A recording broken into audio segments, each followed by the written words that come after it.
Bienvenidos y bienvenidas a Enclave Política. Una corriente reaccionaria y conservadora ha iniciado una campaña de desprestigio, pero sobre todo de desprestigio al movimiento indígena de América Latina. Y lo hace trastocando los hechos, los enfoques y la realidad de lo que se conoció como la conquista española, que en realidad, como todos sabemos, fue un genocidio, quizá uno de los mayores de la historia del planeta. ¿Qué buscan con esto? Imponer su racismo y una visión histórica que reafirme la preeminencia de unos seres humanos sobre otros. ¿Quieren anular la misma existencia de culturas y pueblos ancestrales? Para esto hemos invitado al ex canciller de Bolivia, Fernando Guanacuni, quien nos acompaña aquí en el estudio de Telesur. Fernando, qué gusto tenerlo acá de nuevo. ¿Cómo está? Encantado de poder conversar y estar con la distinguida teleaudiencia de este gran programa. Muchas gracias por atender esta invitación. De entrada le pregunto cómo se explica esta corriente que tiene exponentes no solamente en España, que uno dice, bueno, en España hay gente que piensa así por su tradición, pero también en América Latina hay líderes políticos que acogen esto, evocan incluso ciertos valores hispánicos para decir que hay pueblos atrasados, pueblos sometidos por su ignorancia y por su retraso evidentemente hasta cultural. ¿Cómo entiende, cómo mira esto? Desde el 12 de octubre de 1492 se merece reivindicar, contar la verdad de la historia. Para los pueblos indígenas originarios, toda la colonia fue la noche más oscura de nuestra historia. ¿Por qué lo decimos? Porque bien lo ha dicho en la introducción, ocurrió un genocidio. Y cuando estamos hablando de un genocidio, no estamos hablando de números inferiores o muy pocos. Se estima, según los antropólogos norteamericanos, que en el año 1492 vivían 100 millones de hermanos y hermanas indígenas. 100 millones. Y en el primer censo, en el año 1537, después de pocos años, solamente habían 10 millones de habitantes. Se redujeron de pronto, el 90% fue eliminado, 90 millones de hermanos indígenas fueron eliminados. Este es un gran genocidio, un terrible genocidio para la humanidad. Por lo tanto, esto nos está mostrando la atrocidad para los pueblos indígenas originarios y la superposición cultural, pensar que unos seres son superiores a otros, pensar que la cultura de uno es superior a la de la otra. Pensar que tienen la verdad y delimitar todo un estereotipo o delimitar y caracterizar de paganismo todas nuestras culturas.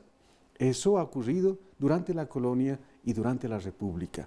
Por lo tanto, cuando los pueblos indígenas originarios, desde los diferentes sectores, porque no solamente es en Ecuador, no solamente es en Bolivia, es en el continente, todo el cuestionamiento, porque las consecuencias están aquí en este proceso histórico todavía, porque todavía ese pensamiento colonial está rigiendo en algunos estados, viendo todavía al hermano y a la hermana indígena como inferior, negándole derechos de manera explícita y de manera implícita en la incorporación de los estados. Incluso porque tienen expresiones, por ejemplo, cuando un candidato indígena quiere aspirar a la presidencia, gana la presidencia, después lo califican de incapaz porque es de origen indígena y además ignoran todo lo que los propios españoles encontraron en territorio americano, latinoamericano, como se conoce ahora, Teotihuacán, Machu Picchu, es decir, una serie de construcciones, de desarrollos y avances incluso científicos de los pueblos indígenas de aquel entonces. Por eso le pregunto, ¿por qué se plantean esto? ¿Para qué se plantean esto? ¿Cuál es el objetivo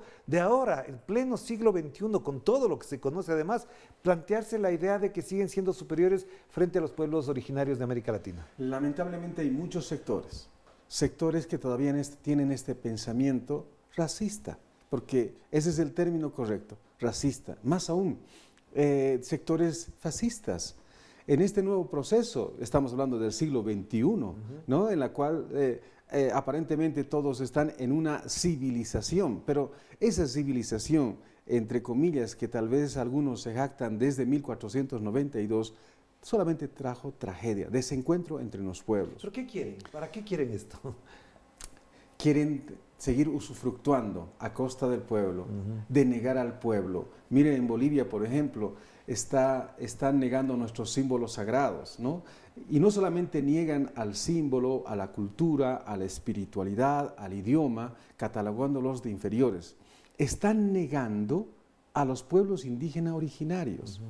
¿Y qué han hecho hasta ahora todos los herederos, entre comillas, porque algunos se lo han tomado muy a pecho, ¿no? Los herederos de los colonizadores han detentado el poder durante la colonia y durante la república.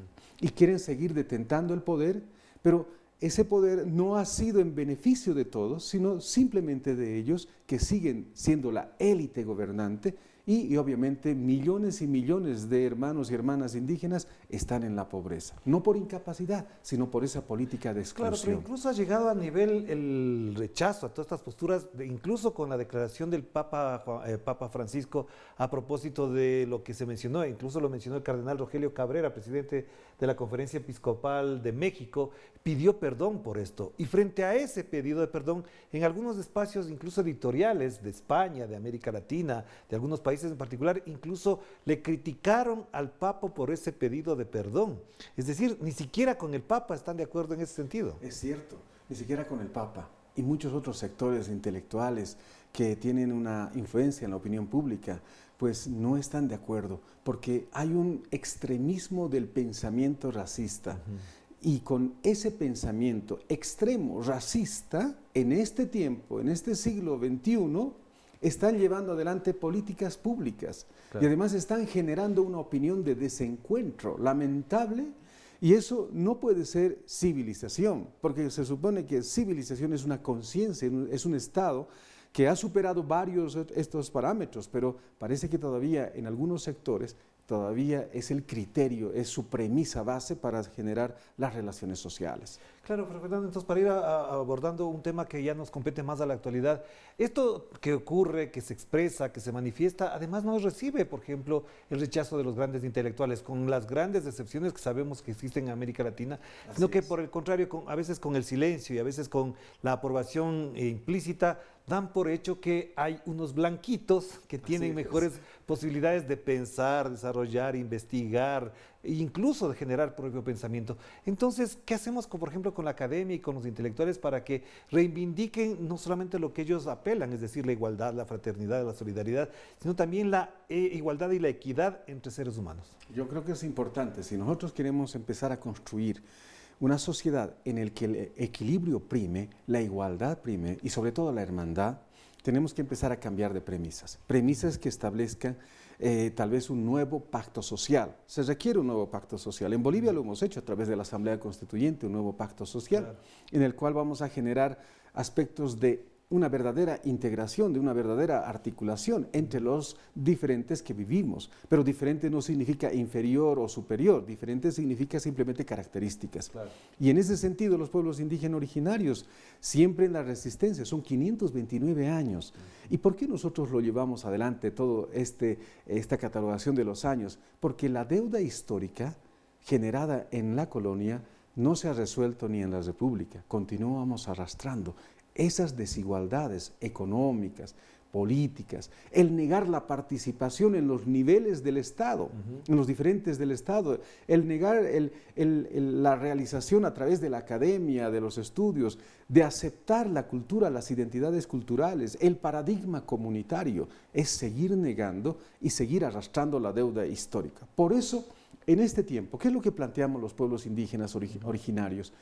Planteamos primero la reconstitución de la identidad, recuperar nuestra identidad, nuestra raíz. Es muy importante, porque Latinoamérica ha estado sumida en todo este devaneo de no reconocerse a sí mismo y obviamente está en un desencuentro y está lamentablemente en inferioridad ante el diálogo internacional, porque no se reconoce, se acomoda a los usos occidentales, pero no somos nosotros. Por lo tanto, incluso ahorita, por ejemplo, el pueblo mapuche en Chile está reivindicando, y los historiadores señalan que es la tercera batalla de los pueblos indígenas de Chile para el reconocimiento, recién el reconocimiento. Imagínese recién a través de la lucha de pueblos indígenas originarios, organizaciones sociales, y algo muy interesante lo que ocurre en Chile.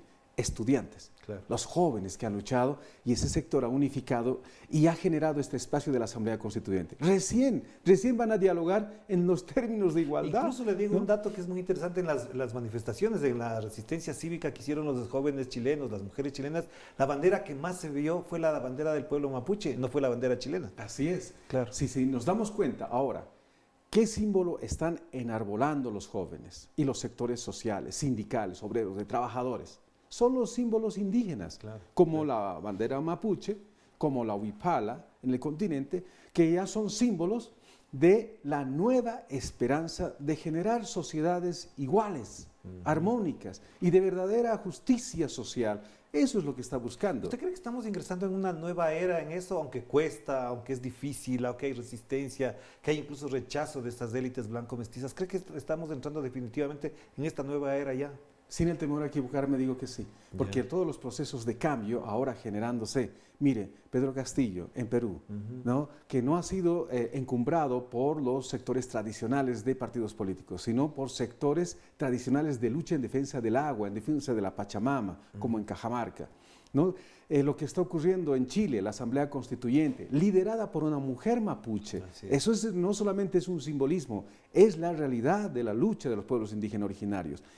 Hemos visto en Colombia las grandes mingas, levantamientos, enarbolando la huipala desde los pueblos indígenas originarios. En Bolivia, el Estado plurinacional generada, es decir, desde los principios y la sabiduría ancestral, generando una nueva estructura del Estado, cambiando, migrando del Estado-nación al Estado plurinacional. En Guatemala, donde los pueblos indígenas originarios están planteando nuevamente el Estado plurinacional guatemalteco. Claro. Son procesos de cambio que están diciendo que está iniciándose una nueva época. Claro que sí. Fernando, hagamos la primera pausa, enseguida volvemos para seguir conversando sobre este momento, pero también importante, ya que lo tenemos aquí a Fernando Guanacuni, hablar de Bolivia, el momento político que vive este instante Bolivia. Hagamos la pausa. Muy bien.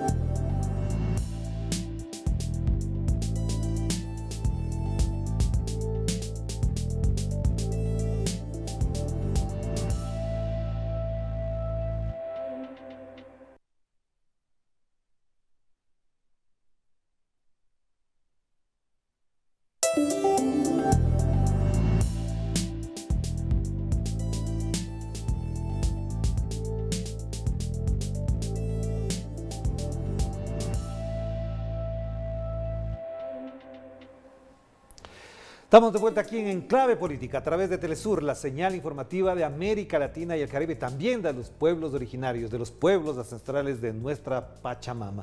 Fernando, una cosa que ha criticado cierto sector también de la prensa y de los medios es que estos grupos que derrumban estatuas de Cristóbal Colón, de Isabel la Católica, serían considerados como violentos, como terroristas. ¿Cree que efectivamente están planteados ahí? Y esto le añado algo que es muy importante, porque hubo una señora dirigente del Partido Popular de España que dijo que el nuevo comunismo es el indigenismo y por lo tanto hay que atacarlo, hay que destruirlo, hay que perseguirlo. Lamentablemente ese pensamiento colonial. ¿Qué ocurrió cuando llega Colón? Primero, el genocidio, eliminación, superposición cultural, pensar que lo blanco es superior a lo indígena. Esas políticas generaron un dolor y un trauma. Desaparecieron pueblos íntegros en el Caribe, idiomas, culturas, las diversas formas, tecnología ancestral desaparecieron. Y relegaron con un pensamiento de que ellos tenían la verdad y lo demás era pagano. Vinieron con la cruz y la espada. ¿Qué significó la cruz? La imposición de un pensamiento hegemónico del monocultivo mental. Claro. ¿Y qué significó la espada? La obligatoriedad. Es decir, si no estás de acuerdo te eliminamos, te matamos y punto. Si no te bautizas, hasta ahí llegaste. Hasta ahí llegaste. Claro. Y no vas a aprender a leer y a escribir. Esa hegemonía, ese pensamiento, lamentablemente hoy día en el siglo XXI está. ¿Por qué? Porque cuando vamos nosotros a la academia, a las universidades, lo primero que te miran es el rostro. Entonces piensan, primero te desmerecen, te desvalorizan y obviamente te ven como inferior.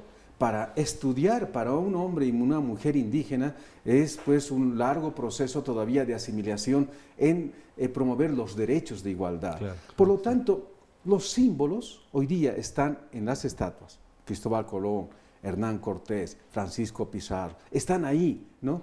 Pero no hay, por ejemplo, las estatuas de nuestros líderes, Tupac Katari, Tupac Amaru, Bartolina Sisa, Pablo Saratevil, Abelino Signani, no están negados en la historia oficial y no hay estatuas. Entonces, ese dolor continúa en los pueblos. Por eso hoy en día, ese símbolo de la colonia, ¿no? La estatua de Colón, hemos visto en Bolivia. Y en Estados Unidos mismo. Sí. En Estados Unidos, claro, es decir, este es un pensamiento, es un sentimiento. Claro. Un Pero sentimiento. Fernando, a propósito de esto, aterricemos la coyuntura de lo que está pasando en Bolivia, porque buena parte del significado simbólico que tuvo el golpe de Estado fue además destruir el símbolo de la huipala, y ahora parecería que se devuelve sobre lo mismo. Hemos visto manifestaciones, intentaron hacer una marcha, hacer un paro, y otra vez plantean la posibilidad de un golpe de Estado en Bolivia. Usted, como ex canciller, como dirigente que ha sido también del movimiento al socialismo, ¿hasta dónde considera que esto constituye un verdadero riesgo para la democracia y para la estabilidad del gobierno de Luis Arce Catacora? Bueno, mira, lo que sucedió el año 2019, en noviembre, fue un golpe de Estado. Ese golpe de Estado generado no solamente por la diferencia de ideología, pensamiento, filosofía, sino por un pensamiento racista. Claro. Cuando generaron el golpe de Estado, la clase media alta, una élite de economistas y de sectores empresariales y un comité cívico pro Santa Cruz que tiene un pensamiento racista, ¿no? Ellos migraron desde Croacia a Yugoslavia con ese pensamiento. Hoy sus herederos lamentablemente quieren generar lo mismo que generaron en Yugoslavia. Ese pensamiento racista generó ese golpe de Estado, y cuando entraron al Palacio de Gobierno, entraron con la Biblia en la mano. Y la cruz, sí. Se imagina, con la Biblia en la mano. Y dijeron lo primero, que Dios vuelve al gobierno, al Palacio de Gobierno, y nunca más la Pachamama va a entrar a Palacio. Entonces, ese pensamiento generó, sacaron la huipala, la pisotearon, la quemaron. Los policías de Bolivia, porque lo llevan en el emblema, el rojo, amarillo y verde y la huipala, cortaron la huipala, negándose a sí mismo sus orígenes, nuestros orígenes. Ese pensamiento racista fue la premisa del golpe de Estado. 2020 fue toda una persecución atroz a lo indígena, a lo indígena. Mujeres de pollera eran golpeados en las calles, eran negados ahí, insultados. Más aún, ellos se atribuyen derechos más que los pueblos indígenas originarios.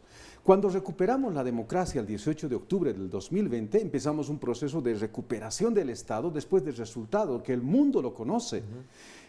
Un líder indígena como Evo Morales demostró cómo es gobernar con honestidad, con dignidad, recuperando los recursos naturales y haciendo crecer un país como lo está ahora Bolivia.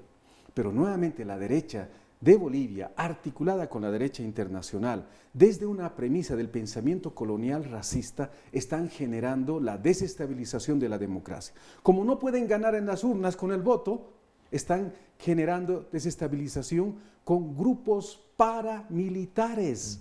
Hay una juventud, que se llama la Unión Juvenil Cruceñista, que son sectores racistas, fascistas. Claro. Y están con una premisa de que el indígena debe desaparecer, que el indígena no tiene derechos, que el indígena y sus símbolos, lo dijo el señor Calvo del Comité Cívico Santa Cruz, dijo que la huipala es un trapo. Pero hay una pregunta clave que es, ¿hasta dónde van a llegar? ¿Y hasta dónde el gobierno puede actuar? Porque lo primero que se menciona es que cuando se les reprime, cuando se los controla, cuando se los pone en orden, se sienten víctimas. Entonces ellos sí son víctimas cuando el gobierno tiene que poner en orden. ¿Hasta dónde van a llegar ellos? Ellos se han apropiado de la palabra democracia. Y cuando el pueblo indígena, movimientos sociales, estamos gobernando, decidiendo, nos llaman tiranos, ¿no? Dictadores. No, ellos representan la democracia, ellos representan la civilización. Ellos nos denominan hordas salvajes, bestias salvajes. Y lamentablemente los organismos internacionales, ¿no? Los organismos intergubernamentales como la OEA, a la cabeza de Almagro, apoyan todos estos pensamientos coloniales. Y para lo denigrante y el cuestionamiento a España, a través de la Unión Europea, a través de sus representantes en Bolivia, fue partícipe del golpe de Estado. Y además van apoyando esos procesos de, llamaremos, sectores paramilitares organizados como el Comité Cívico Pro Santa Cruz. La Unión Europea no dice nada, la OEA los apoya. Y cuando nosotros queremos generar y exigir los derechos, ellos se manifiestan en contra, es decir, de los procesos democráticos. No están abriendo los ojos. Hay una intencionalidad. El paro que convocaron no fue movilizado. De hecho, algunas cooperativas, algunas instituciones municipales de Bolivia estaban supuestamente plegando y prácticamente el 95% de los municipios trabajaron normalmente cuando la convocatoria. Entonces, ¿están en declive y solamente existen porque hay amplificación en los medios o por qué más? Bien lo ha dicho, hay un cierre mediático en Bolivia, ¿no? Lamentablemente los medios de comunicación han sido partícipes del golpe y hoy día todavía son cómplices de este pensamiento colonial. Por lo tanto, los medios de comunicación, además, el hecho de dirigir algunas opiniones a través de los medios de comunicación está tratando de amplificar esto como si fuera un gran movimiento cuando no lo es. Es un fracaso total. Pero aquí hay que decir a la comunidad internacional, a la opinión pública, yo creo que los organismos internacionales no pueden ni deben ser cómplices de este pensamiento. Por eso también todo este proceso de cambio generado en Bolivia, generado en el continente, porque bien lo ha dicho, todo ese sentimiento, pensamiento de acción de ese pensamiento colonial desde el pueblo y la visión de los pueblos indígenas originarios es general. Eso no va a ser detenido, porque obviamente el proceso de cambio es irreversible, es incontenible. ¿Por qué? Porque la propuesta del Estado-Nación republicano no ha dado respuestas a necesidades básicas y hay una deuda histórica que se debe resolver en la actualidad. Para cerrar entonces, Fernando, el día de ayer hubo un encuentro en Quito, se reunieron dirigentes, movimientos indígenas para, digamos, no celebrar, ni siquiera conmemorar, sino para reunirse y conversar sobre el significado que tiene el 12 de octubre para los pueblos indígenas. ¿Cree que efectivamente se puede consolidar un movimiento regional, indígena, afro-latinoamericano, de mujeres en función de lo que está planteando, por ejemplo, este momento el pueblo mapuche en Chile, que es reconstituir, no digo en Bolivia porque ya lo existe, sino en otros países, un modo de organizar la sociedad en función de, eliminando el racismo, consolidar, digamos, de mejor manera la equidad, la conversación pública y la propia democracia interna? Para esto nosotros hemos planteado lo siguiente desde diciembre del año 2020. En un encuentro grande realizado en Cochabamba, en Tiquipaya, se ha generado la propuesta de ir hacia la América plurinacional. Claro. Es de la propuesta de los movimientos sociales y pueblos indígenas originarios, sindicatos de mujeres y afrodescendientes. La estructura del Estado-Nación republicano no ha respondido porque es una estructura colonial. Es desarticulado, individual, machista, tiene varias deficiencias. Por lo tanto, ahora proponemos, después de la experiencia en Bolivia, que ha dado resultados importantes para todos, para los sectores empresariales, para los sectores sociales, para las mujeres, para los afrodescendientes, para todos, estamos proponiendo la transformación de los Estados-Nación. Estamos yendo hacia la América plurinacional, es decir, generar una nueva estructura de los niveles del poder del Estado desde el concepto y paradigma comunitario, porque desde la sabiduría hablaba ancestral. de la Runa Sur, ¿y eso se mantiene o no? Se mantiene, porque para generar ahora América plurinacional necesitamos mecanismos, ya no los mecanismos de integración gubernamentales, sino mecanismos nuevos de integración de los pueblos para los pueblos. Claro. Y uno de ellos, el único hasta ahora, es RUNASUR. RUNASUR está en marcha.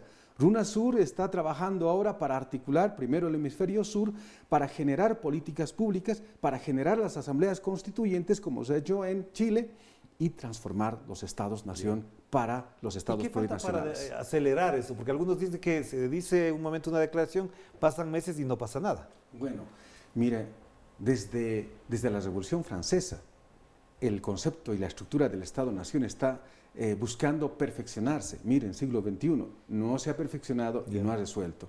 El Estado plurinacional de la experiencia, 2008 Ecuador, 2009 Bolivia, son años que estamos llevando adelante con resultados importantes, con transformaciones importantes. Por lo tanto, esto va a ser paulatino. Los procesos de conciencia social, conciencia comunitaria, van a ir generando los espacios políticos para poder generar estas nuevas estructuras del Estado, Estado plurinacional. Muchísimas gracias, Fernando. Muchas gracias.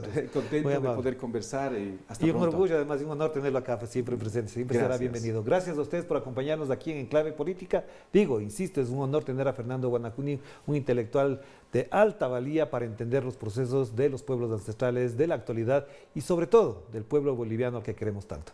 Cuídense mucho, que la pasen bien. Chao, chao.